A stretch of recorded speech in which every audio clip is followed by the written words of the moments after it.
So, welcome. My name is Christopher. I'm sitting here in the youth house, JB10 in Næstved, where Skeme did a talk in 2017 at the annual Næverland Festival. I'm sitting in the place where he sat and did the talk you're going to listen to now. I put an iPhone 5S, which the talk is recorded on, behind Skeme, because we didn't really think about recording it, which was not that well thought out, but I got it. It's about graffiti culture. It's about how he thinks hip-hop culture can do a lot for the world, and especially today. Therefore, it's really, really relevant today as well. And there's a lot of funny stories in there about Skeme and his life. So, nonetheless, I want to say enjoy your day and enjoy this podcast. Thank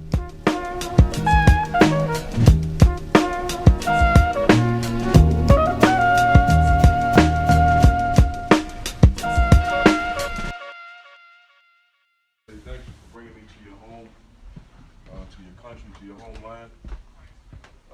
CMP, of course, the great Sweat, and I just want to say thank you, man. It's really fantastic to be here and to be able to share, and then most importantly to meet, a new family. One thing I got to give props. I don't know if this is being filmed, but if it is, I want to make sure I say, I got here and I listened to many of you speak. And many of you mentioned Wayne, okay? And almost every person I talked to told me a story about how they stayed at Wayne's house, Wayne COD, or had an interaction with him. So I gotta say thank you to him for being a good ambassador, so to speak, and be welcoming and create the continuity and the bridge between continents and people, because that's what hip hop culture is. You should be able to travel anywhere in the world, right? And give the secret handshake. Where you at, CMP, man? This is the secret handshake, right? And let them know you down with hip hop and you should get a pillow and a place to stay. For real, that's what this family is about. You should be able to go anywhere. Hip hop is the commonality between peoples. I said a few years ago somewhere on social media that I felt hip hop would save the world. Would be the saving grace of humanity, because we have so many different points of divisiveness, of division, so many different things that make us not understand each other, not like each other, not tolerate each other. But in hip hop, we all find a common point of reference, and we all find a common bond and experience. Okay, irregardless of all of the things that the powers that be use to keep us separate. So in this case, hip hop is very important, but it's also very dangerous to establishment, because it does just that. Establishment likes when we are at odds with each other, when we are warring, when we are fighting, when we are not tolerant. But hip hop knocks those walls down. And it makes us family no matter where you are. One thing about hip hop is about experience. I was telling CMP before I ever met him, thanks to the miracle that is social media, I had been seeing his work, and I was like, wow, who is this guy? I'm gonna tell you, I thought this was some black dude from the Bronx, and I was like, who is this dude? Because his work, you could tell that it was a person who had been there and was not just drawing from some photos or something that he saw on the internet. You could tell from the spirit of the work that the person had a story to tell. And I came to find out that was true. And I swear to you, I didn't know that was him. I did not know that was him. And then one of my mentors is my big brother is Chain 3. Anybody know who Chain 3 is? Anybody ever heard of Chain 3? Well, I hope at the end of this, more people can raise their hand and know a little bit more about him. Um, but he told me, he said, yeah, he said, I was over in Denmark with this dude, Sweat, you know, and he said, yo, these dudes are phenomenal. It's family. You're going to have a great time. He said, yo, this dude, Sweat, is a beast. And that was the exact term that he used. And, yo, that was a fucking understatement. Yeah, that was an understatement. The shit is in his blood. I recount the other day, we were sitting at the table, and I pulled out my little photo album with maybe 80 pieces in it, maybe, I don't know. And they were very nice, because they were like, ooh and ah, and ooh and ah. And then Sweat took me to his studio and embarrassed the shit out of me and pulled out like 20 fucking photo albums full of pieces where he's been just destroying shit. And that's very, it's very humbling and it's very pleasing to see. Thanks to you. Okay. And back to you, please. Yeah, man. So it's great to see that something that we as kids, we did, I don't know, how many years is that shit ago? 30, 35 years? How long is it now? Is that right? 35? Yeah, something like that. Long time ago, right? When I had hair. But it's great to see that the youth and us old guys, old school guys, we're still carrying on. Many of you find, man, listen, I'm humbled to be here amongst some of these dudes, man, that I've only heard stories about from across Europe. It's very, very, very humbling. You know, there's something that I call the Noah effect, which is, you know, in the Bible. And I'm not no Bible thumper, right? But in the Bible, as a story, Noah recounts his interaction with the flood, and in the account it tells that the whole world flooded. Well, I don't know how Noah would know that, because there was no cell phones to call anyone anywhere else to find out that the whole world had flooded. So in reality, what happened was probably just his little valley where he was at flooded, and he just assumed it was the whole world. Okay? And so that's kind of what you have if you don't get out and travel and go around the world and see other things and other people. Yo, you're living in your one little valley, and you'll never get the full experience. So to that end, again, I say thank you, man, for pulling me out of my little valley to come and see real, you know, real shit, man. And you know, this is it. This is not a game. You know, I can see that this is in your hearts, and it's in your minds and in your spirit, and that this is real right and shit. And after this, I hope we go hit some trains. No, I'm just kidding. But yeah, seriously. So thank you for the hospitality and so on. So I was born in oh man, it's hard to even say. I was born in 1964. I was born in 1964 in Lincoln, in the old Lincoln Hospital in the Bronx. And so coming off of this is what, civil rights movement time? Martin Luther King assassinated, Malcolm X assassinated, Vietnam, civil unrest. Much of that I spent in my mother's stomach, so it wasn't like I was out there with a sign. I was a baby, you know. But this is the place where my mother is coming from. This is the era that shaped my mother. Hence, of course, my mother wound up shaping me. So, although I wasn't there in the streets physically, I was what I was taught in the home, and those things was born out of my mother's experience. So, what else was going on? Vietnam. Vietnam was going on. I think Vietnam ended in 72, right? 72, 73. I think 73 is, anybody ever seen the famous photos or footage where they're pushing the last helicopters into the ocean? Yep. You seen that? Yes. Very similar to them pushing the trains in the ocean, right? But 72 is the same time when graffiti was said to be officially born on trains. So you got to put all these things into context and into perspective. Culture. Culture is a word that we often use lightly, But let me tell you from a black person's, and oh, by the way, my father is half white, half Irish and black. He's from Barbados. But as a black person, as a brown person in America, in regards to culture, I'm going to tell you why hip hop was so important as it evolved. It's important because black people are the only people to be totally robbed of their culture. And I'm talking so-called African Americans. Okay? I don't know any African American dances. I don't speak no African dialects. I don't know how to cook any African dishes. We black people in America are born out of the abolitionist and Jim Crow and desegregation movement.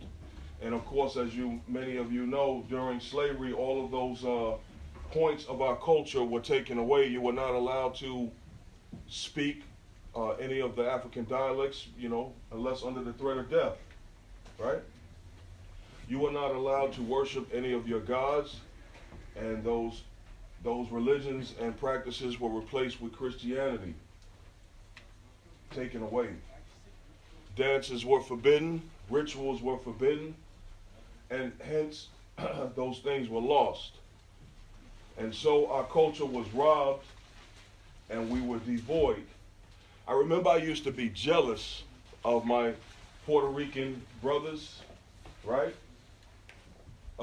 Because although they were new implants in the early or mid-60s, they were new implants into America, they still retained their culture. They had their salsa y merengue. They had their peas and rice. They had their santeria, right? And they had their spoken and oral traditions. And so I was jealous, because I'm like, yo, where's my shit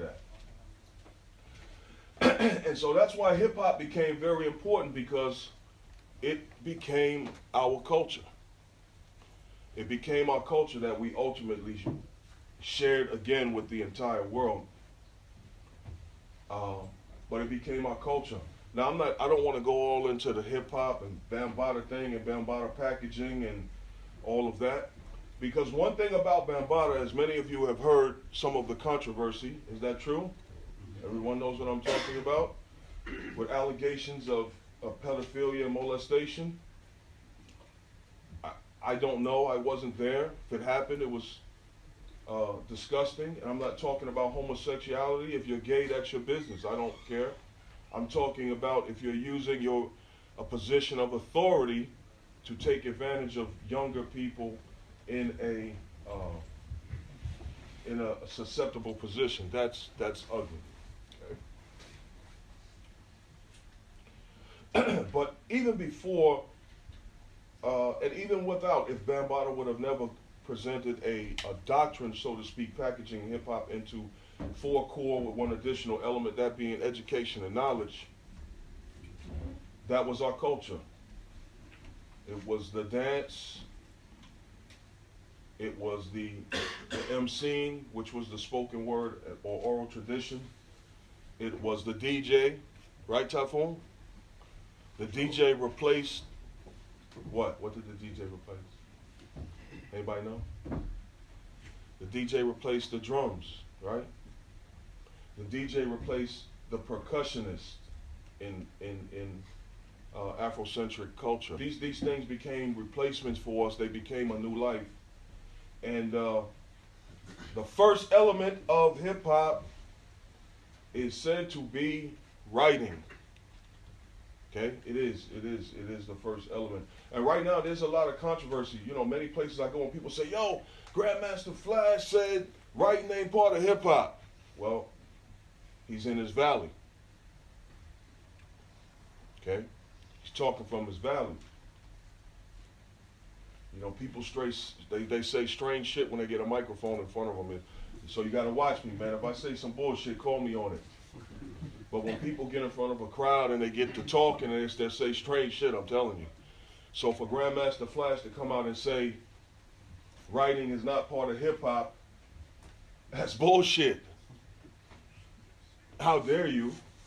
And then the irony is you come out with a show called The Get Down that depicts, you know, writing, breaking, and all of that shit in the show. So which one is it? Make your mind up. Okay? Writing culture is part of hip hop. It is the first element of hip hop. It is the first element that was born. Okay? Now, CMP, hey man, this guy dances better than me. No way. Yeah, no, I'm telling you, no shit. You want to show him? Nah. He said no. No doubt. But, you know, in those elements, you wind up picking one or two, and if you're lucky, you're a triple. Some people are triple and quadruple threats. For example, one of my partners, Dez. Anybody know DJ K Slay? Okay, y'all know that's Dez, my partner, right? And so this guy could dance, he can DJ, and he can paint. So he's a triple threat, right? Now, I've never seen him MC, so I ain't going to say he can't. But I know for a fact he's proficient in those other three things. So he was lucky. Me, I can only do one. When you were growing up in school in New York, at that time in the 70s, all of the hallways, all of the streets, everything was bombed. There wasn't a clear spot to be found. Any flat surface, you will find pieces on it. Okay?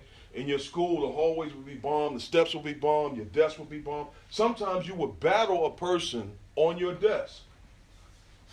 Right?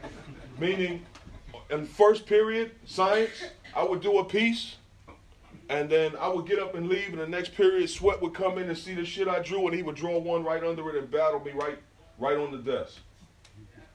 And then I would come back the next day and see the Sweat piece under the Skeme. I'd be like, oh! But see, sometimes you wouldn't even know who it was, who drew it. You would just see the piece. And such was anonymity, secrecy, you know, which is one of the first tenets of writing, okay? You know, when we started out writing. So, you see it, you wonder who did it, you wonder how it was done, and if you're so inclined, you want to do it. So the first time I saw it, let me tell you how it happened, is someone passed a little paper around, right? And it had the 6 lines on it. Y'all, anybody know what I'm talking about? You know the 6 lines, 1, 2, 3, 1, 2, 3 lines, you know what I'm talking about? No, but seriously, so the 3 lines, you know, you got 1, 2, 3, and then another 3 lines under the bottom. Okay, well, that's one of the first things you receive, and it's a puzzle. What, you got a piece of paper? Give me some paper, and I'll show you the puzzle.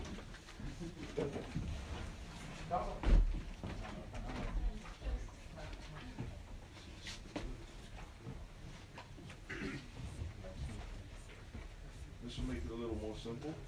Okay, you see that? Now y'all know what I'm talking about? Anybody know what I'm talking about now? Anybody know what I'm talking about? You know? Perhaps it's the little S. Say words, son. That's the answer. So you receive this puzzle, and you're like, yo, what can I do? What the hell am I supposed to do with this? And it's a test. Exactly. You start to connect those lines, right? Right?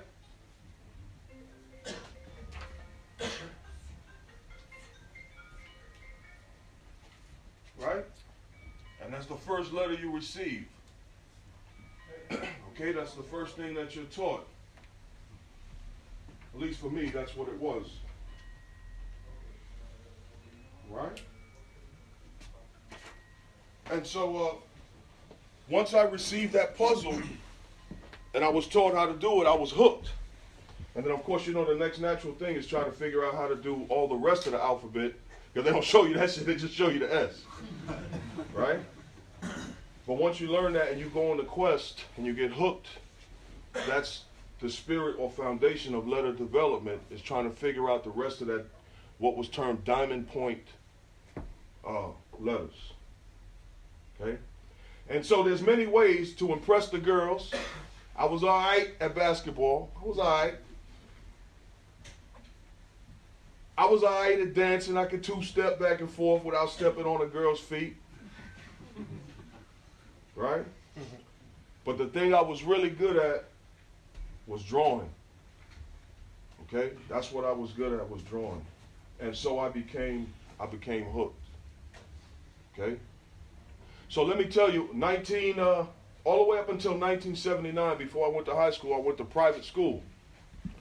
My mother did her best. She went back to school to further educate herself, to try to make a better life for us. And as part of that, she sent me to private school for, I guess what you would call, I don't know, middle school. What do y'all call it? Middle school? And then on up through junior high school. And then these are private classes with maybe 15 people in the class. And lo and behold, man, I graduated junior high school and went to the 9th grade high school, public school, with 45 people in the class. Okay? And if you were absent that day, they didn't even notice. And I don't even think they cared, to be honest with you. Okay? And so I had a friend who's a good friend to this day. And so he was absent for about a week. And when he came back, I said, yo, you all right? He said, what do you mean? I said, well, yo, I haven't seen you in a week. He started laughing. He said, I was in the auditorium. It's like, you was in the auditorium. He said, yeah, I was cutting. You know what cutting is, right? Cutting? Anybody know? That's when you don't go to class. That's when you cut school. We call it cutting. But because I had gone to private school with a small classroom, there was you couldn't cut. If you were absent, they would immediately call, hey, he's not sitting in his seat. But when you go to high school, there's so many people, they're not keeping track and they don't give a shit. And you can actually basically not go to class and nobody really says anything. So I asked him, he said, yeah, I was cutting. I was like, cutting? Okay. All right. He said, I said, yo, they're not going to say nothing? He said, no. He said, next period, meet me in the lunchroom. And this was 2 months into high school. I met him in the lunchroom, and we cut, and I never went back to school. I'm telling you the truth. I never went back to school. I did like maybe 2 months, 3 months in the 9th grade. And I'm not telling you kids to do that. I'm just telling you the dumb shit I did. All right? And I never went back to school. And this is on the tailspin of when I was about... I was 13. Yeah, I lied about my age because I wanted to pledge to a fraternity. One of my best friends, who's passed on now, was pledging to a fraternity called the Order of the Feather. It was an Afro-Indian fraternity. And I mean like a regular fraternity, like a college fraternity with ass whoopings and all of that. But anyway, I wanted to pledge. So I pledged to this fraternity on the 1978 line. And so after I crossed over in 78, the next year was 79, and one of the guys who was getting ready to go through, was at my house. And he saw me drawing. And I had no idea that he wrote, and he saw me drawing, and he looked over my shoulder. He said, what are you drawing? I said, I'm tagging. And he said, you're tagging? He said, what does it say? And so many of you may have heard me say I wrote Cheerios. And I said, I'm writing Cheerios. And he was like, Cheerios? He said, that shit is whack. And I asked him, I said, what do you know about it? He said, yo, I write. And I was like, get out of here, because I had been knowing him, but we never discussed writing. So to find out that he wrote was amazing. And he started naming to me all of these people. Yo, I know Case 2, I know Teen and K, and he was naming all of these people. And I was like, yeah, right. I knew about writing, but I didn't grow up with writers. So my knowledge of writing was very limited. And he says, one day to me, he said, yo, come here, I'm going to take you to somebody's house. And he takes me to a house and he knocks on the door, and who comes out the door? Phase 2 comes out the door. And for this guy to take me to Phase 2's house was man, the forethought, you know, the forethought to say, listen, I think I can tell that you love this. I'm going to take you to meet somebody important in the culture. And I was a super toy. I was horrible. But phase 2 came out of his door. He wasn't arrogant. He wasn't dismissive. He wasn't like, yo, who's this guy? Why you bring him to my house? Put out his hand. We dapped up. Whatever the dap of the day was, I don't remember what it was at that time. We dapped up. He talked to me for a few minutes. He said, yo, man, nice to meet you. I'll see you around. And I forgot all about phase 2. And I went back, back to my craft, and I started practicing and writing. And then one day, my friend who wrote Mr. Mean, not Mean 3, but Mr. Mean, he said, yo, you want to go to a yard? You want to go to a layup? He said, you ready for that? I said, yeah, I'm ready. All right? He said, all right, get ready. All right? So we're waiting for the weekend. So I'm practicing, and he comes back over. He said, yo, you know, man, you always scheming on, getting money, because back then I used to do shoplifting. You know what shoplifting is, right? That's when you steal shit that don't belong to you. And he said, you always scheming on ways to get money. You always hustling. And I said, you know what? Scheme. And I wrote Skeme, S-C-H-E-M-E. He said, yeah, I like it, but it's too long. It's too many letters. He said, the majority of good names is 5 letters and below.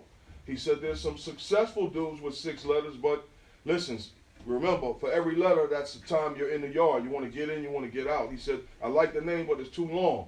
So that's when I took the CH that formed the K sound, and I replaced the CH with a K, and hence my name was born, S-K-E-M-E. And he said, okay, I like that. He said, get ready on the weekend, we're going. So he went, he told me you got to get a pilot marker, and he told me a mini at the time. So I found a store, I racked the pilot marker, and back in those days, we didn't pay for any supplies. We stole everything, okay? Because if I would have went to my mother and said, Ma, I need $20 for a can of Flowmaster ink, she would have been like, yeah, right. So you had to steal those things at that time, and I wasn't working at that time. And sat down with the marker. He showed me how to take the pen and pin the top of the felt and make it soft. And we sat there for hours just sticking the tip of the marker with a pin, flaring at the top. And then he showed me how to fill it with ink and all those things. And we got ready, and the weekend came around, and my heart was beating. And we walked up the hill from 145th Street and Lenox Avenue up to 145th Street and Broadway, which was the northern end of the one tunnel, which ran between 137th Street and Broadway and 145th Street and Broadway. He said, yo, we're going to go to the one tunnel. We went up, and when we walked in, the trains were just laid up right there in the middle. You didn't have to go in the tunnel. And he walked to the edge, and he just jumped down on the tracks and climbed up in the tracks, and he looked back at me and said, yo, you coming or what? And I was like, oh, shit, really? Just like that? And he said, yeah, come on. And I just jumped down. I climbed up in the train, and we pulled out the markers that we had bought, and he wrote his name first, Mr. Mean. And the drips from the ink just cascaded down, and I was mesmerized. He said, all right, you right. And I pulled out my marker, and I wrote my name, no drips and shit, okay? And I wrote my name, and he was like, yo, shake the marker down. So, you got to shake the marker down to bring the ink down to the tip and flood it. And I did that, and I wrote again, and this time some drips came, And man, let me tell you, I was hooked. I knew that that's what I wanted to do. And after that, I did nothing else but write. I did absolutely nothing else, okay? So from that time on, from mid-1979 to September 1982, 5 days a week, 6 days a week, 7 days a week, 8 days a week. Yeah. Hey, listen, man, that's right. That's right. I went bombing. I went through so many partners, okay? I went through many partners because they were like, yo, we just went last night. So I was like, yo, you're not going? I'm getting another partner. Okay? I'm getting another partner because of the name of the game was getting up. Right? And the way that term getting up came about was in the early days of writing, which was before trains was on walls, one of the things to do was to write in dangerous high spots or unattainable locations. And people would walk by and they would say, how'd he get his name up there? And that's where the term getting up comes from. So the name of the game was getting up. And so that was my mission for the next 3 years. And I bombed like nobody's business. I started out on the insides. I came to the D's, the CC's, the A's, and these are clean cars at the time. The actual line that ran by my house was the 3's, but they were bombed on the inside. So if you ever hear anybody say in the 80s they kinged the 3's or the 1's on the insides, they're lying, because the shit was already smashed. You just find little spots to get in where you fit in. So I went to other lines to find clean cars, and I just literally destroyed them. You're talking about millions of dollars okay? So you gotta understand what the fight is about, right? You're talking millions of dollars in damage. Just me, one person. So imagine hundreds of writers doing the same shit. It's a lot of damage, man. Okay? It's a lot of destruction of private city property. Okay? So I'm writing, I'm bombing. And so one day I go to and at this point I'm in no cruise. So one day I go to the 3 yard. Let me tell you about destiny. Remember I told you I moved from the Bronx, right? 777, what a number, right? 777 Fox Street is where we lived until I was about 3, and we moved to a place called Esplanade Gardens in Harlem. And Esplanade Gardens was literally built on top of an old train yard. Okay? I've seen the photos. It was a large freight train yard, like 20 times the size of any train yard now. This is a large industrial wartime train yard. Okay? And if you can imagine, as the front of my building, you see the bongos right here? When you come out of my building, that's the train yard right there. You're talking 40 steps. Yo, I'm not exaggerating. When you walk out of my front door, the train yard is right there. That's a destiny, right? How can you not become a writer and the train yard is right out your front door? You're a sucker, right? It's right there. And so the 3 yard became my home, because see, at first I was going other places, and then I said, yo, hell, I got one right here. Let me go check this one out. And I wandered in there one day, and there was a bunch of guys writing. Pour One, Push, Blazer, who later became one of my partners, Seal. And I came in, they said, yo, what you write?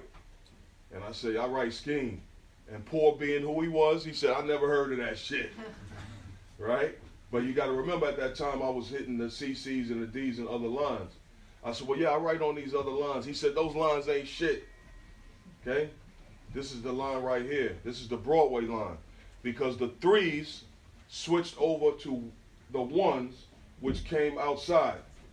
Okay? You could not get photos of the 3's because they didn't come outside. You had to pray and hope that the 3's switched over to a 1 train and came outside and ran up. You know the photo with me and Dez is standing on the platform? That's where everybody took pictures of the Broadway line. That's 125th Street and Broadway.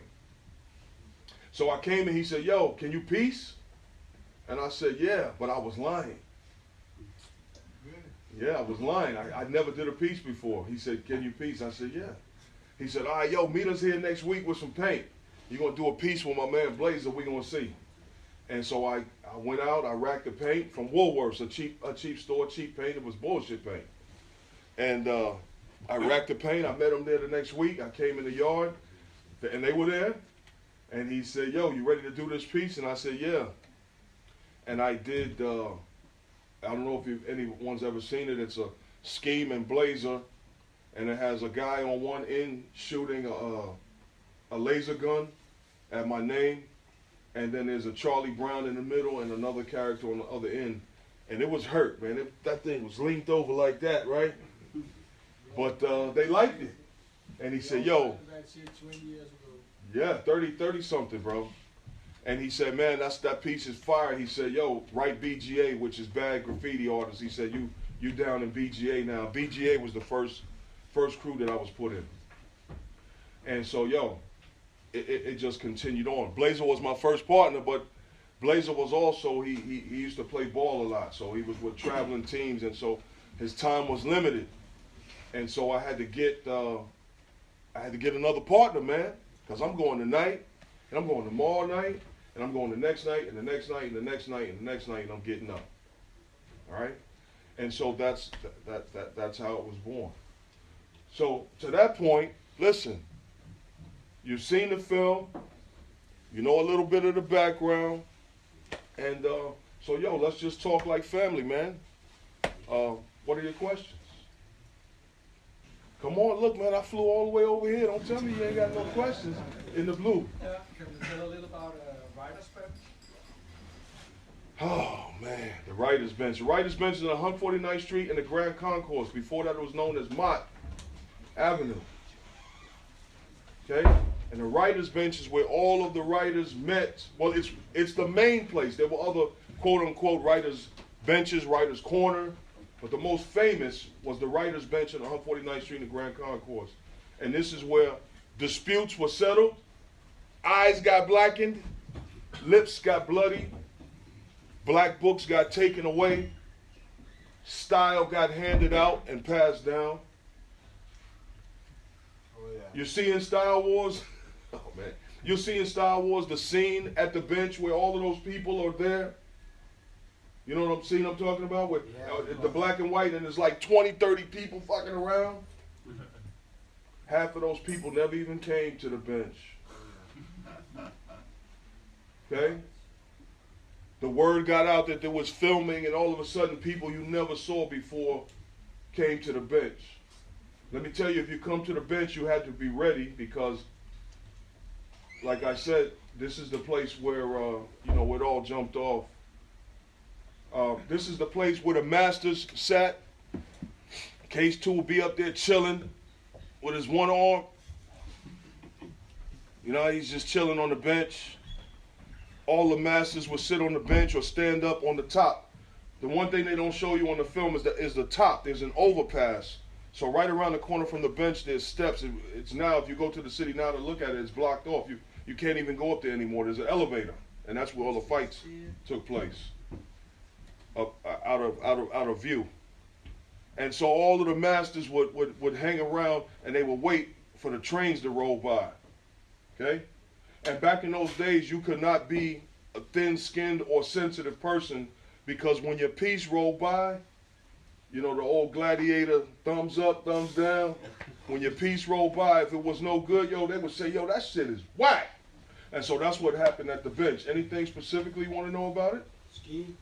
Yeah, I was thinking about, there must have been other places at the system where people met up. You didn't have cellular phones or anything back then, so how did you meet? Listen, man, I love what you just said. Let me tell you, I told CMP and Sweat the other night. So one time I was writing, that's very important what you just said, and very true. One time I was coming up to meet Teen, and I don't think I said this part, but I was coming to meet Teen, who was the vice president of a crew I was in, the TMT crew, the Magnificent Team, the Magic Touch, the Midas Touch, you know, TMT crew. And I was coming to meet my vice president, which was Teen. He was going to meet me at the bench. Respect.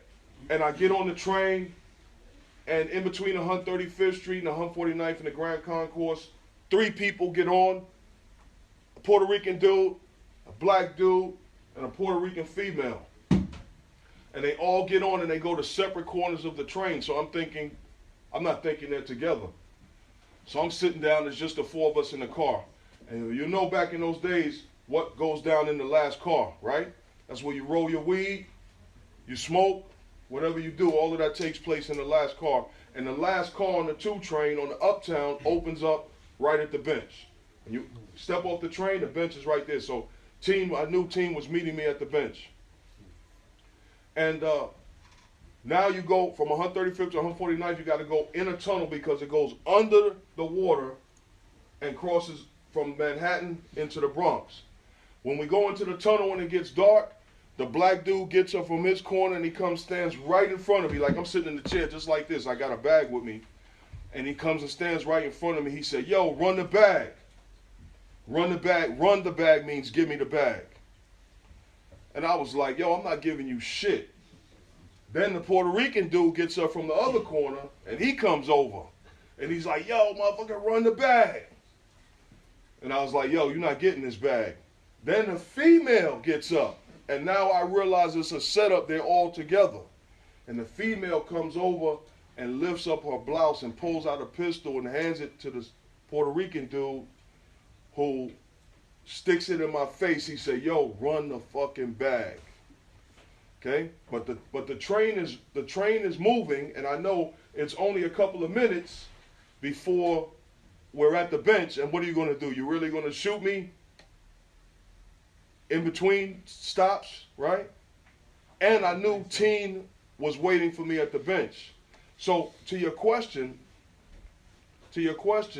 your word back then was very important. Because if I told you I was meeting you somewhere at a certain time, I had to believe and know that you would be there because there was no cell phones to say, yo, where you at? Once you leave the house, that was it. And some of you may say, well, what about the public phones? First of all, never put your mouth or face or eyes or nothing anywhere near a public New York phone. There's no telling what's on that shit. Okay? If you talk on that phone, hold that joker way over here and talk. Right? But most of them didn't work anyway, especially where we lived. In Harlem and the Bronx, most of the phones were broken. Some of us, we did it ourselves by breaking into the things and taking the change out. People would get crazy, high or drunk or whatever and snatch the phone thing, so they didn't work anyway. So your word was very important. We did not have cell phones. So to that end, I'm riding, I got a pistol in my face, the train is moving, I got my bag, they want the bag. Yo, you're not getting this bag. Okay? And I felt secure because I knew my man was going to be there when that fucking door opened. Right? And so I didn't give them the bag. When they saw we were approaching the station, they ran forward all the way to the front of the car. The doors open. Teen was standing right there when I came out the door.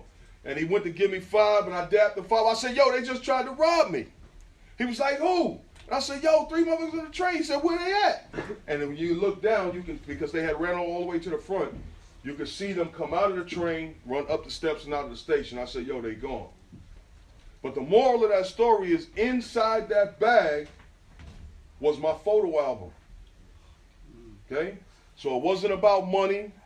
It was the most valuable thing in my life, of course, besides family and my mom's and those things. But it was the most important material object in my life at that time, and you would have had to shoot me to get that bag. Okay? And that photo album, CMP asked me the other night, oh, you carry that photo album everywhere you go? And yeah, that's why, because of that day. I carry that photo album everywhere I go because those are my credentials. Okay? When someone professes to be a scholar on something, to be able to speak to a point, you must first check their credentials. Because a lot of people talk shit and make up shit and embellish their story and make it seem like they did more than they did. See, because now, because of the internet, you can hear most of the stories, you can see the film clips, and after a while, you can just kind of put a story together and, make your own story up. But that photo album is my credentials. So. Were there any magazines and such that came before Subway Art? No. No.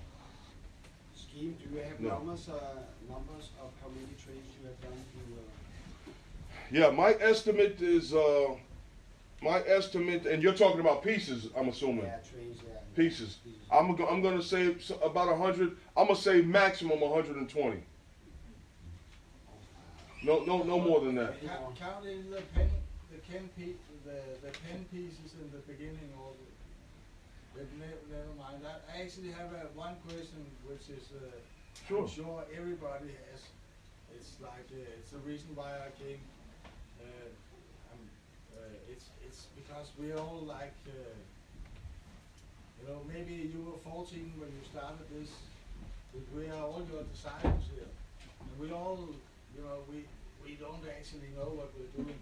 But the question I'm sure we all got, Right. it's the shit about the cat thing. Yeah. Because we heard many years after the movie that it was a fake thing, that it was just because of the...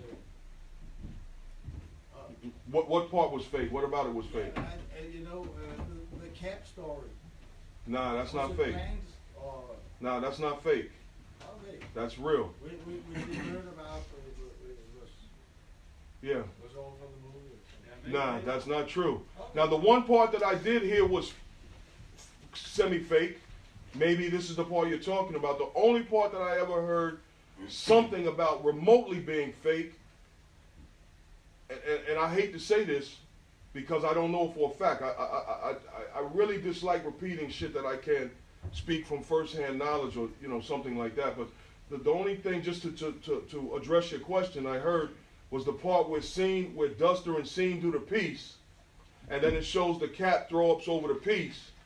Somebody told me something like that part was kind of staged.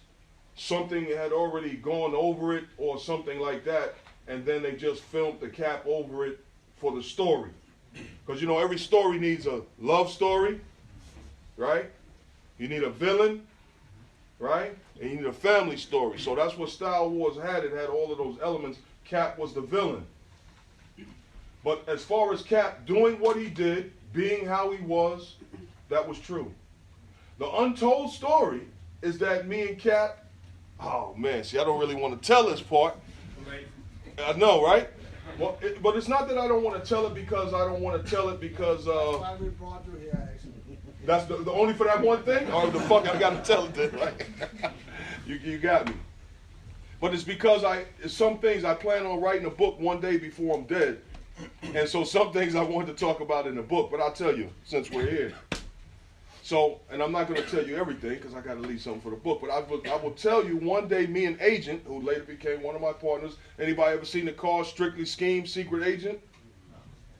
Big block, silver letters. Never saw all that shit. Yes. Agent became one of my partners. And he was just released from upstate. He was locked up for a while, and when he got back, he became one of my partners. And one day, me and Agent was at my house, and my phone rang. And I didn't have a phone in my room. My mother said, "Hey, the phone is for you." So I came in, and I sat down on the edge of my mother's bed, and I said, "Hello?" And it was a familiar voice, but I couldn't place it. And it was Terra, 161. I don't know if you know the name.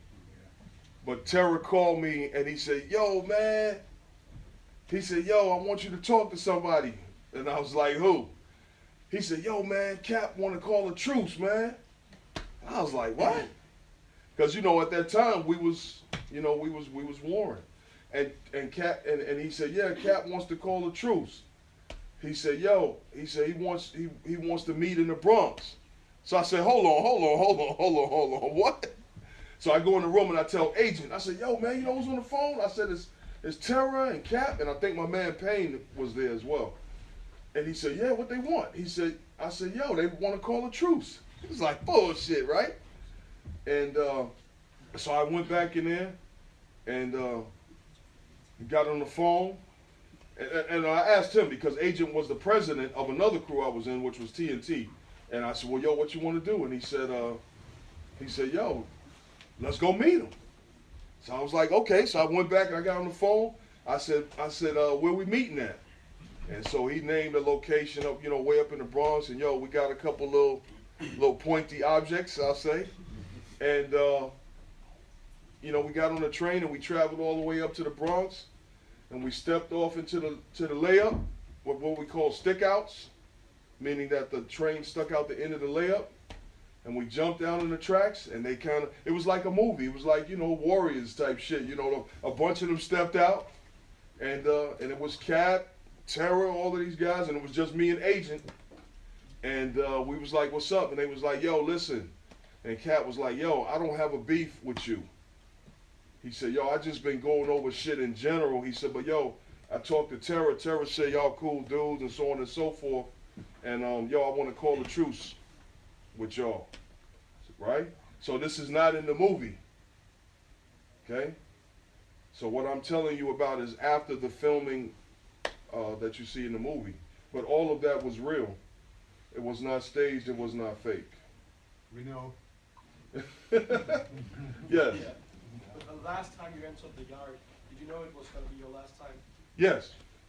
Jesus, man, where you get these questions from? The last piece I did the night before I left for the Army.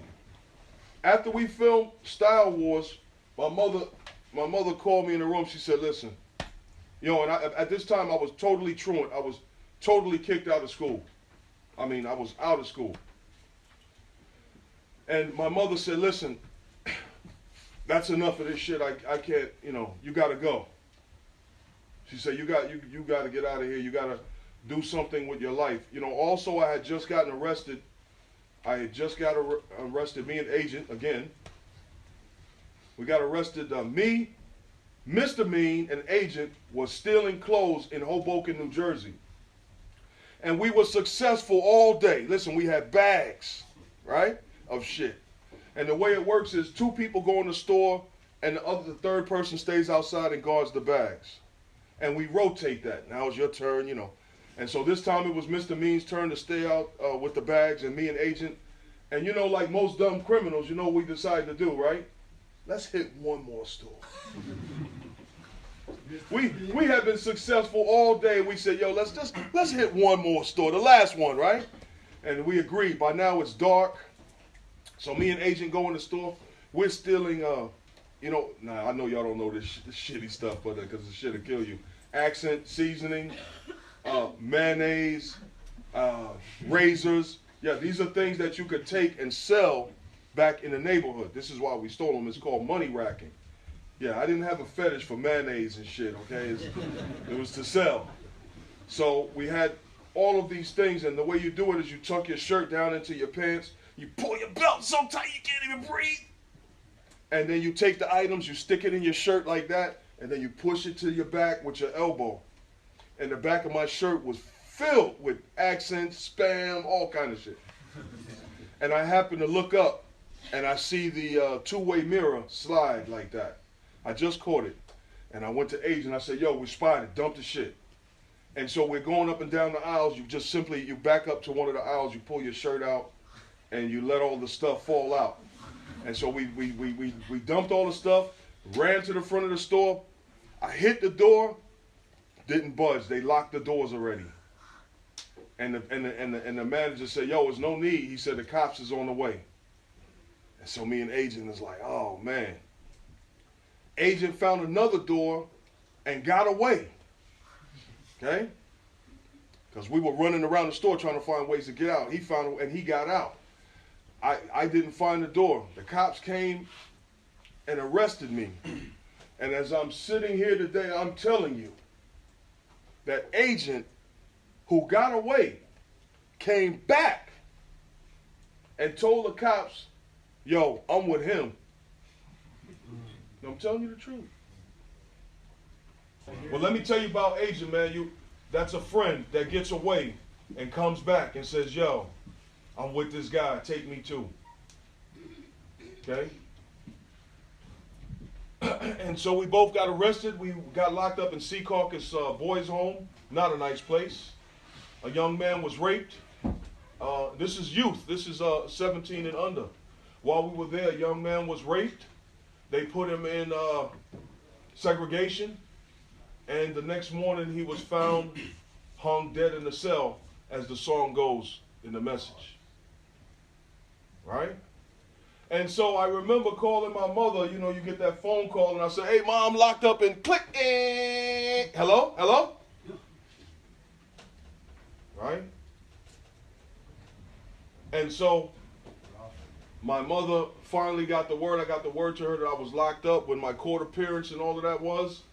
And let me tell you, New Jersey is decently far away from New York, so much that to pay a taxi would have cost a lot of money. You know, we don't have cars. The majority of people in New York at this time didn't have cars. Or, you know, real native New Yorkers, they take the subway and shit and the bus. You don't have a car. And so my mother would have had to pay a taxi. It would have had to cost phenomenal. But the way she got around it was she rented a limousine, which actually turned out, you know, to be cheaper than a car. So imagine I'm here locked up and I'm looking out the gates, and you know, we're all looking out the bar window, and my mother pulls up in a fucking limousine. I'm telling you the truth. She pulls up in a limousine, and I'm like, oh, they're like, oh shit, it's Mom's, this is a limo. You know, but it wasn't that we were rich, of course. It was cheaper to take the limo than the taxi for her to come to court way out in Jersey. And so anyway, I went before the judge. The judge made me promise to not come back in the state before I turned 21 years old. So basically, I couldn't come back into New Jersey before I turned 21. Did I listen? Hell no.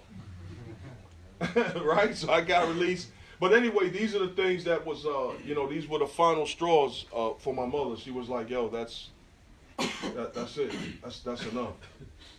Listen, remember I told you I had dropped out of school. So when you're in school, you'll get a bus pass, you know, to ride the public transportation with the pass. But because I was not in school, of course, I'm not getting the pass. But my mother doesn't know I'm not in school.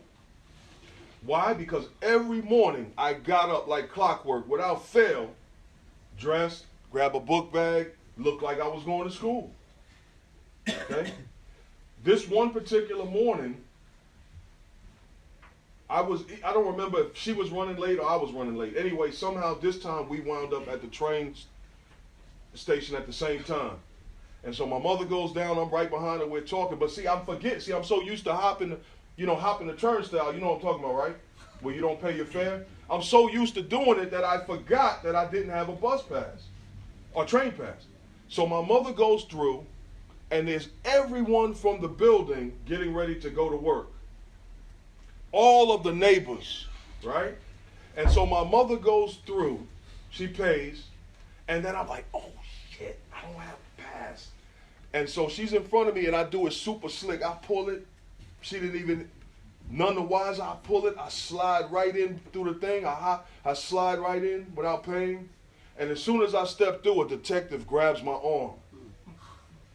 I mean, he was standing right there. I mean, if you were to look at this guy, you would have thought he was a young kid, but he was a detective, or undercover.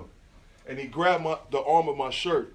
But listen, man, instinct said, yo, you cannot get arrested in front of your mother, period. So I immediately snatched out of his arm. I ran on the tracks, jumped on the tracks, ran across the tracks. And you got to remember, all the people from my building is like, what the fuck are they doing? And so, of course, my mother was embarrassed. You understand? You know, my mother's standing there with all the ladies, you know, the church ladies from the building. And your son just jumped on the tracks and ran across the tracks.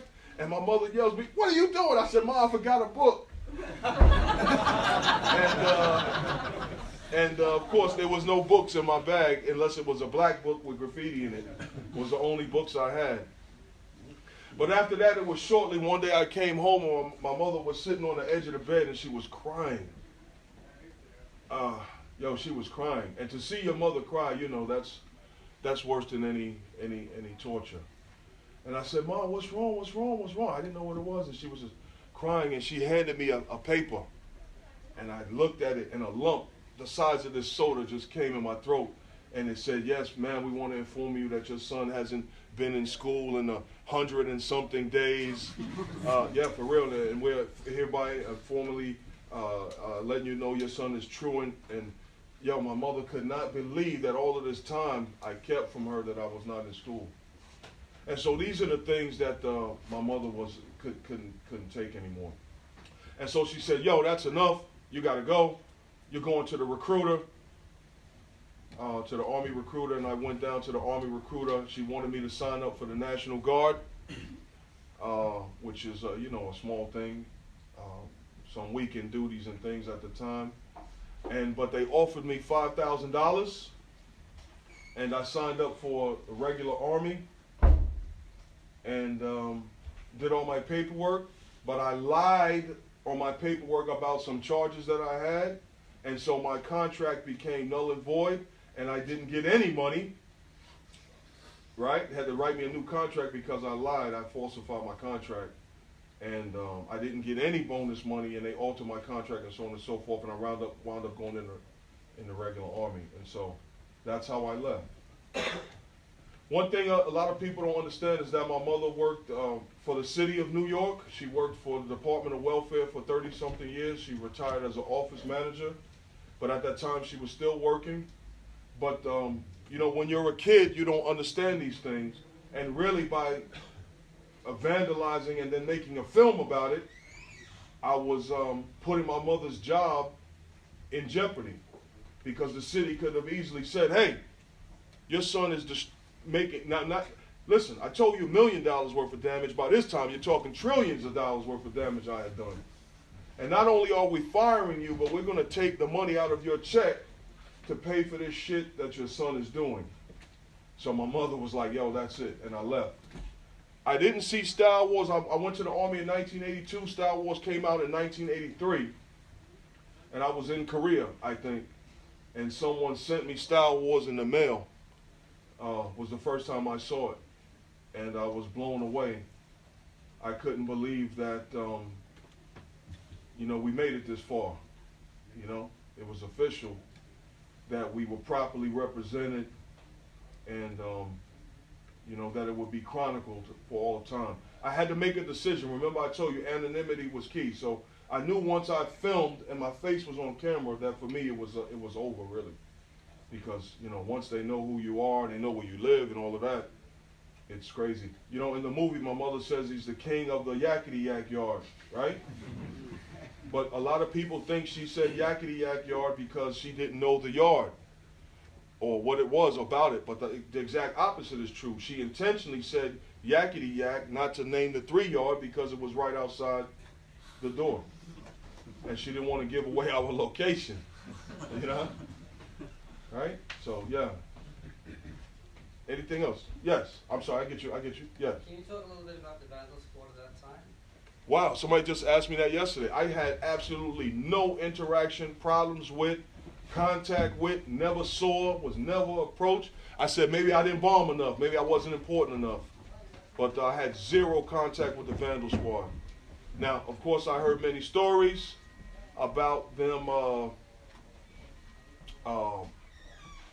jacking people up, spray painting their face, spray painting their hair, slapping them up, all of that. I was just reading Fuzz One's, one of Fuzz One's books the other day, and he talks about, you know, getting jacked up by the cops and, you know, painted and all of that. So those things went on. Those things went on. But as far as me, personal experience with the Vandal Squad, I had none. I never got busted for writing. I've been raided, I've been chased many times, but you couldn't catch me, man. I was in Olympic physical condition. Now I can't fucking walk from the hotel to here. This dude is speed walking. My Pumas is about to make a hole in the bottom. But back then you couldn't catch me if you wanted to. Vandal Squad, nobody. I remember one time we got raided. We came up out the tunnel, like the same way you were talking about in those tunnels with the trap door. So we came out and the cops were surrounding. Like they knew they was just going to grab all of these people. They were surrounding. But, yo, we were so quick and so agile, like, yo, we literally just slipped right through their hands. And they're standing there in a circle waiting to corral you. But we were so, like, you know what I mean? Like, yo, we went this way, they went that way. When they went that way, we went back this way. But they couldn't come back. And you're gone. Yeah. Anything you want to know specifically about it? No, I'm just curious in terms of you guys showing your faces this early in time already. Because many of you did that on film, of course. Right. And when everything came to Europe, you know, it became a big question for us, of course. When you could write on the names and stuff like that, with you, of course. So I was just curious about that. Your thoughts on that. Yeah. Good question, and you're right. But that's exactly it. I mean, you know, once my face was shown, I knew it was up for me. So I had to make a decision. Do I want to be in a potentially... and look, all this shit sounds educated now because it's afterthought. At 17, 16, I wasn't thinking about this. It was just, you want to ask me some questions, I'm going to answer the questions. I wasn't philosophizing like we're doing now, talking shit. It was just Henry said, I want to film you, I'm going to ask you some questions, I want to ask your mother some questions. Nobody knew at that time what Star Wars was going to be. I didn't have a crystal ball to know that it was going to blow up around the world and be a global cultural experience. I didn't know that. I'm not going to sit here and say, oh yeah, I knew it was going to be all this. I had no idea. None. But back in those days, the cops played fair. You know what I mean by that? What I mean by that is now they use a lot more. First of all, the first thing is, back in those days, the hickey and ski days, I know those are probably some of the most famous Vandal Squad guys' names you've heard.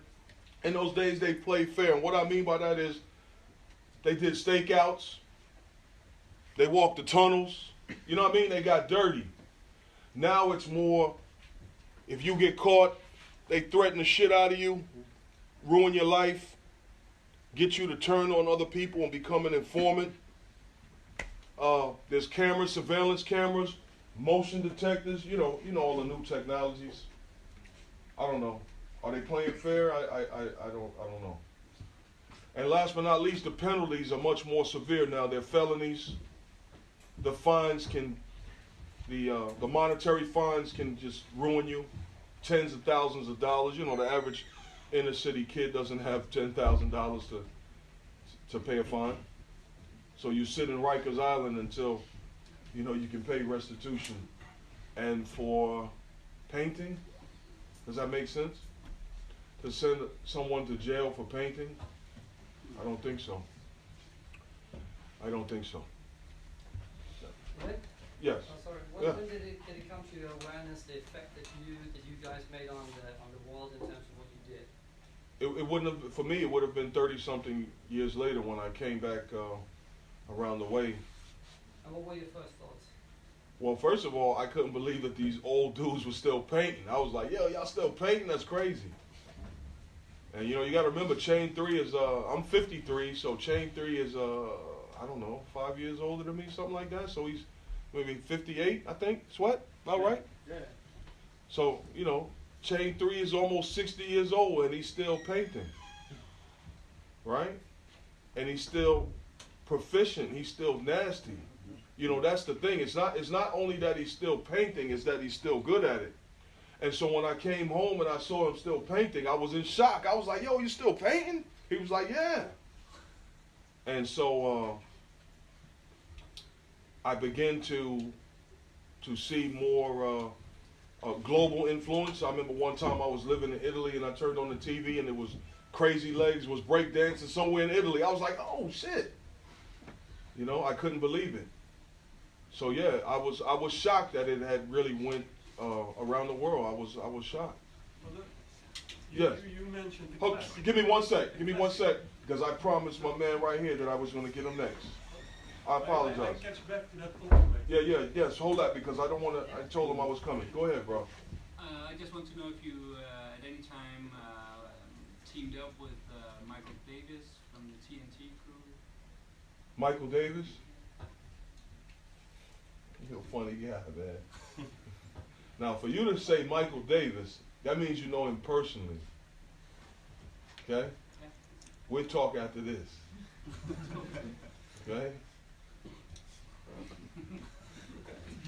Can I just catch back? Yes. Because you also, for me, a lot of quotes from Star Wars are they became quotes, they became classics. They're echoing in my brain. And I think, quite sure, you said I didn't start writing to go to Paris. Right. So, and you came back after so many years, and you see people actually went to Paris, and so you cannot have been that surprised that people were still writing in some sense as well. And I don't, there's not an accusation, but it's just like curiosity, because you had some provision. But provision Provision, in what regard? Now, well, as that you knew the scene would perhaps continue, that people were maybe even starting to write to become famous. Yeah.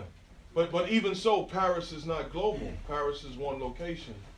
I'm speaking, and you're right, but I'm speaking as a global phenomenon where, you know, they're writing in Africa, they're writing in Spain, they're writing in Greece, they're writing in, I'm talking even on a more larger scale, I'm really talking global. They're writing, yes, they're writing in Korea, they're writing in China. Global. Yes, at that time, some people had made pilgrimages to Paris and started in the early gallery scene. Yes, I did know that, but yeah, as there was already a division in that time of like people taking it, staying underground, and people like jumping out and wanting to be profound upper ground or artists. right. Yeah, no, I don't knock that. You know, I was speaking from my place at that time, and I meant that. It doesn't mean that eventually I wouldn't mind selling a canvas or two in Paris, but my mindset was not to write to go to go to Paris or to go to a gallery.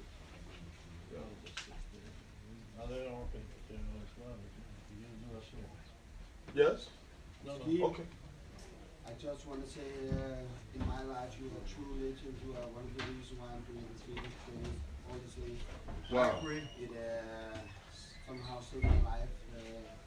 You know, in a bad neighborhood, and that's He's the guy doing crime in the city in Denmark, by the way. Hold up. Is that the one you sent me the car? Yeah. Oh, Crime in the City car? Yeah. Yeah, it was fantastic. Yeah. Yes. Just want to say, yeah. Yeah, man, you're most welcome. Thank you, bro. Yeah, I have one please. last question. Yes. If I may. Yeah. The ski goggles. Yes. I'm not sure about the snow and the skiing in the Bronx. Yeah. I was looking for it, but Right. I didn't find it. Why? The snow or the Oh, goggles? Let me tell you, bro, I don't know what happened to those goggles. I wish I still had them. But why were you wearing them? It was just part of fashion. Yeah. Well, you know, all of those, the fashion and the terminology, the language, the slang is all tied. So if you ever heard of the rappers, you probably know, Cool Rock Ski and Joe Ski. You know those suffixes on the end of names, right? Ski, you know what that means. Everybody know what that means, right? Skiing. Yes. I just want to add a question. Well, let me tell you this. See, skiing, that when they say, yo, let's go skiing, that means to sniff cocaine. Okay? White powder. Okay, so you got to understand, where we're also embroiled in the drug culture as well. And so when you hear those people, Cool Rock Ski, whatever ski, is because they're saying, I have an affiliation to using cocaine, right? Or I'm making myself unto one of those hustlers that was dealing with cocaine. And so hence the term skiing, and so we started to steal ski goggles. And that's why we had the goggles.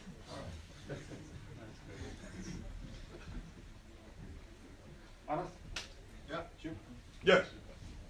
Something I've been thinking a lot about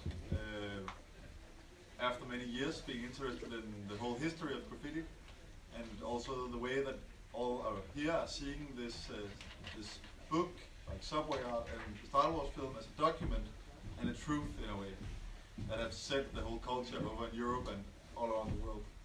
Then I just can't start wondering if we got the right picture.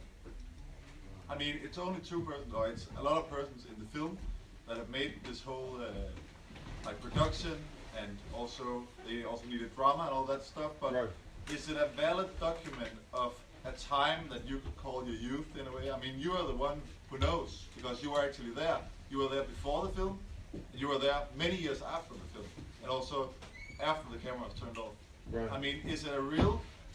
I mean, because we are all living in a way after the movie, and we are romanticizing it. And right. So you want me to tell you if you're living a lie or not? Right? I actually want that because I think it gives sense, and then I actually think it's also good that all the guys like you, they really need to tell the story. So it's fantastic that you're here, so we actually can give all these questions and record it. Because when you're gone, right, and when all these first generations are gone, And if you have not told your story, and if we have not been writing more books That's about right. what actually happened, That's right. then it's gone forever. Yeah, speak And on it. Speak no on it. offense, but you are starting to get in an age where you can lose the story. Yeah, and that's yeah. so Thank you, man. horrifying. So, but yeah.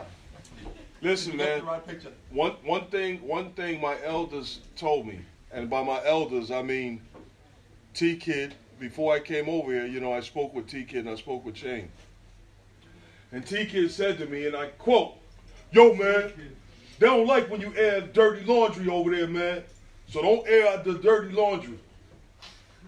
Right? But he's right. So to that end, I don't want to be a person who comes to another place and airs our dirty laundry, so to speak. I am a professor of the truth. But I tell you, I referenced the other day, there's a book by Jack Stewart, Graffiti Kings. And in the book, two people call Riff 170 a biter. I believe the two people, a biter. Meaning that he copied things from other people. Credible sources, one is Tracy 168, and the other one is, I believe, is Bama/Amarillo. And so when I was reading this book, and I see it in print, see, print is very, to your point, print is very permanent, as is shit on the internet. Once it's written, that shit becomes the truth. Okay? And so they wrote in this book, Riff was a biter. Now, I wasn't there. I don't know if it is true or not that he bit A, B, or C. I know for a fact because Riff has told me himself, yeah, he did copy a worm, you know, the funky worm that Amarillo did in a book, but then Riff painted it, he was the first to paint it on the train. And in our culture, the first one to put the shit on the train is the real motherfucker, okay? But my problem with the book is if you're going to write in a book that Riff 170 is a biter, then at the very minimum I should turn the page and it should be now where I'm asking Riff, hey, they said you're a biter. What do you have to say about that? So my problem with that is that they asked Riff, or they put Riff in a negative light. Someone who's super important in the culture, he was put in a negative light in print for the rest of time. That shit is going to exist. Riff was a biter. But on the next page, it should be an interview with Riff asking him, yo, what do you think about this? And he should have had the opportunity to respond. So the reason I'm saying that is, so I respect your question about that, but I try not to talk about people because, now listen, if they were here next to me, sure, I would have no problem. Because I don't want people to say, yo, you went to another country and talk shit about me behind my back when I wasn't there. Okay? But your question is a very scholarly question. And the answer to your question is, first of all, you're not living a lie. But as I told you, the scene at the bench when all of those people was there, what did I tell you? Half of those people never even came to the bench. Okay, they heard there was filming. Okay? This is a place where you had to have a little knuckle game, not a big one, but you had to be ready to put your hands up, win, lose, or draw. Right? Okay? Hold on. Okay? So, the same thing with the book, with Subway Art.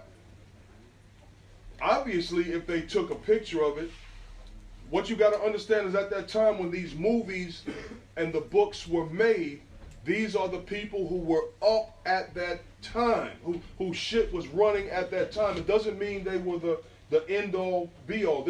I'm a prime example of being in the right place at the right time, so to speak. Okay? I wasn't the most up. I wasn't the only up. I wasn't the only style guy. There was many. I was just in the right place at the right time. To that end, there were many people who should have been represented in the film, but were not. You got to understand, Henry had to make a decision, because let me tell you, if you reach back in the past and you pick one guy and you don't get all 100 of those guys, they're going to be like, oh, how you get him, but you didn't get him, you didn't ask me, I'm not in the film. Okay? So people threatened his life. Henry went out and had to take a karate class because people threatened to beat him up because they weren't in the film. Yeah, he had to go take, I'm telling you. You're talking about, yeah, that's right. You're talking about 50-something years old at the time. He's going to take a karate class because he's getting death threats. Okay? So I will say this to you. First of all, we have a saying, man, the pictures don't lie. Right? So if you have a person who you're only able to find 5 pictures of their pieces, I'm going to be nice and say double it. That means they had 10. And that's it. And they have nothing to say. 10 pieces doesn't give you a voice in my book. Okay? Doesn't give you a voice. So there were many people. There's a famous picture of me in the yard with Lady Pink. You know the picture with she's painting, and it's a Martha Cooper shot. Okay. Yo, me and Agent took Lady Pink and Martha Cooper to the yard so that they could take those photos. Yeah, that was our yard, the 3 yard. We took them there so that they could take those photos of her painting. You want to call it staged? I don't know. I wouldn't go that far to say it was staged because it was a real yard. It was still illegal. We took them there to get those shots. Right? Years later, I come back to find that Lady Pink wrote in a book that I was high and I looked like I was going to rob her. What the fuck are you talking about? What? I was there? So people sensationalize for their own personal reasons. Listen, man, if we wanted to rob them, they would have got robbed. It wouldn't have been, there's no, we looked like we wanted to rob you. We was going to rob you. You would have been robbed. What are you talking about? Nothing could be farther from the truth. We took them there out of friendship, as a favor to Henry and Martha to take them there so she could get the shots. That's not Lady Pink's yard. Lady Pink never stepped foot in the 3 yard maybe before or after that photo. Okay? There's a saying, a picture is worth 1,000 words, but sometimes the words are not accurate. So the one picture shows Lady Pink painting, and it shows me standing on the thing looking at her painting, and it looks like, I'm like, wow, look at this woman, female, girl writer. She's fucking fantastic. But that's not what I'm thinking. What I'm thinking is, yo, that pea is from a peanut piece. That's what I'm thinking.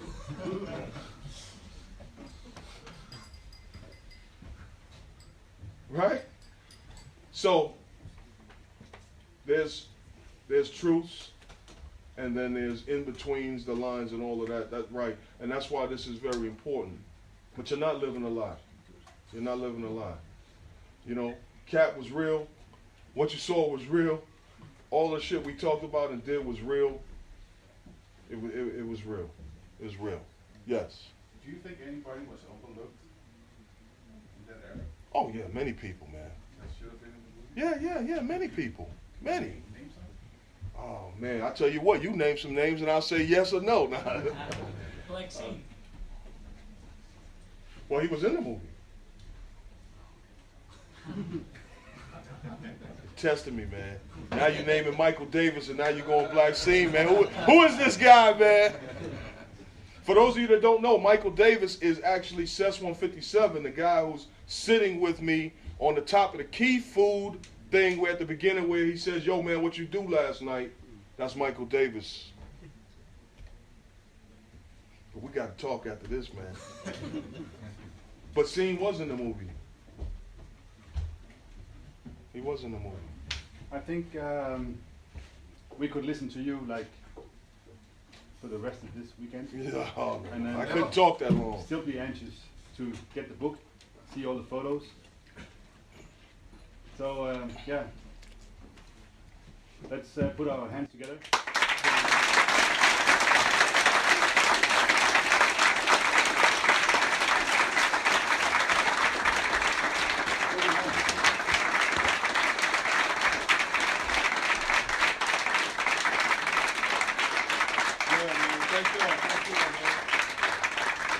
Time to have fun. Denne podcast var produceret af JB10.